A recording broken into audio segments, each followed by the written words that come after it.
Hi there. Sorry, this has been quite a bit of a difficulty because I haven't realized how much time I've been going over, so I'm going to try breeze through all these points right now. Hi there. Welcome to the extension of Kinder Bueno by Jesse Bigton. Kinder Bueno, as we know it, is so sweet. It's such a luxurious brand. I want to not even say luxurious. I think we all hold it in a high regard because it's been with us for so long. From my parents' time to my time to even now my nieces and nephews' time. And it actually, ironically enough, has been invented in 1968. Not a lot of people actually know this. So in today's presentation, what we're going to be going through is the micro and macro analysis, followed by a SWOT analysis. Then we're going to go into the STP, look at our selected brand extension, and look at a promotional mix. So this is the SWOT analysis. Sorry, some of it is cut off at the bit, but it's okay. We won't go through all of this. As we know it, Kinder has a strong brand identity because, as we know, Kinder is a part of Ferrero Rocher, I believe, and that's who it was invented by, Pietro Ferrero in 1968, and it was passed on to his son. Has a very unique taste and texture. You can't find another sweet on the market, and to me, that you can say, yeah, that tastes like Kinder Bueno. It doesn't happen. Even you know how most products have like a variation or a cheaper version of Aldi or Lidl. There isn't one for Kinder Bueno. Now, I do think, as it is a pretty premium quality, I do think a weakness that Kinder Bueno has, it can be a bit expensive, especially for the current crisis that we are in right now. Another thing is that there's such limited variants. That is something that does need to be worked on because there's only, except from white chocolate and the original, there isn't much else. Compared to our competitors, they offer so much more. One of the opportunities that we have, however, is that we could actually provide a healthier option because not a lot of our competitors in the confectionery field have offered a cheaper option for us, not cheaper, sorry, and healthier option. And that way we can cater more to people who care more about their health. Another thing we can do is product innovation. We don't have any box sets. When I say a box sets, I'm talking like a heroes. I'm talking celebrations, something that can bring people together. But there's such limited things. A threat is the competition. That is one big threat because we know it's one of the most competitive markets is the confectionery market. You can't walk into a convenience store, any store now, without seeing sweets. Also, another problem is health trends. Health trends change so frequently, so we have to make sure we're on tip-top form with that. Now, here is the micro and macro analysis, and I know I'm on a time limit, so I'm still trying to keep that in mind.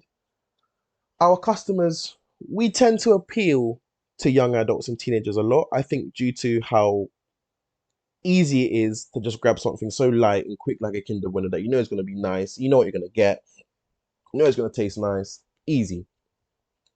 Our competition, we know that there's a lot. We know that, especially now with times changing, so many brands always come up with an alternative for to meet many people's needs in terms of price, health, convenience. We know there's always going to be things like that of that nature around. Also, another thing is we rely heavily on our suppliers, not only for ingredients, but we also rely heavily in terms of production. We know when things like COVID happen or another economic, so just crisis in general could come up, we could be faced with this and this could heavily affect us. So now onto some of those political factors also that I've mentioned is we know some ingredients that we may want to put in our products may be legal in the US, for example, but may not be legal within the UK. So these things have to be taken into account. Even in terms of how we want to advertise our product can be changed. It has actually become a recent law that has been stated that you can't offer special offers now on sweet things, as we know that this could lead to affecting people's health. Some economical factors are because we know that there's an influx now going on with society. When I say influx, influx in cash, sorry, and the cost of living. This can also affect us because now we may now have to pay more to run factories and for just production and even our promotion.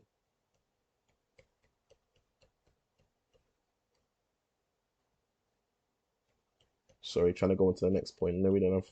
I'm already at 5 minutes. Sorry. So now on to our STP. We know that for our demographic, we know it's young people. Gender-wise, we are in a good state because we can actually say that we appeal to both. However, our problem is the income, where income it's usually middle or to higher income groups due to its again premium positioning, which is fine. We know that the lifestyle people that are going to pick it, they're usually going to be able to want to appreciate the balance between quality and taste. And but we also know in terms of behavioral segmentation, we know that the benefits of this are that it's satisfying on the go. And our target is young people and teenagers, and we do this well. However, I feel that though we can cater towards other people. And in terms of positioning, we would say that it is accessible. However, that could be argued, and it is into those who have a fast-paced lifestyle and still want something nice on the go. Now, the brand extension that I've decided to come up with, this was taken into major consideration of the analysis that we've done, and we have decided to call this the Kinder Bueno Deluxe. Now, the Kinder Bueno Deluxe is essentially a, a collection of selected chocolates. So it would be a miniature version of Kinder Buenos, Kinder Bueno white chocolate, Kinder Bueno white dark chocolate, and then we'd introduce like a truffle flavor similar to Ferrero Rocher. Almost not only does that show brand history, but I think it can also cater to people because people can also the luxury experience is a continuation essentially of the luxury experience, and it also shows longevity because people will then do their history. And like I've said, the design I would have it similar to how a Ferrero Rocher design is, so people think, oh, I wonder why that is, and now they go and do their research. Justifications being is sorry about that. Justifications being that we want we know that people want luxury in this life now due to social media and how it is. So we are willing to offer a product that can meet this. And within this format this box format, it almost increases that luxury experience because when you see something like that, you're more intrigued. Yes, you're more intrigued to do so. So I do fully agree with this, and I think it'd be a very good idea. Sorry, I'm just my mind. And now in terms of our promotional mix, what we've got going on here is I feel that digital ads is something that we need to make a part of our branding because we haven't actually indulged in this just yet, which is can be normal, but that's something that we want to change within the near future. So yes, and even in terms of our displays, you want eye-catching displays that can catch people anywhere within stores and of that nature. And I've just reached 8 minutes, so I'm going to go over this quickly. I believe that even in our slogan should be for this Kinder Deluxe should be if you're short in bucks, treat yourself to a Kinder Deluxe because that is catchy and it almost makes people think, oh, it almost makes people think, yeah, I would like to see what this new Kinder is about.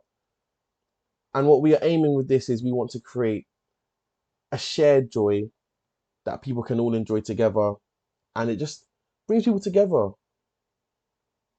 Yeah, and I've gone now to 8:41, so I just want to say to conclude, I feel that the brand extension it is inevitable that the brand can see success, but it's also essential that they are aware of the risks that can be at hand. And the next slide consists of references. Don't mean to make this feel like it was in a rush, but I did go into a lot of detail, so I didn't want to make this. My other recording was about 15 minutes long, so yeah.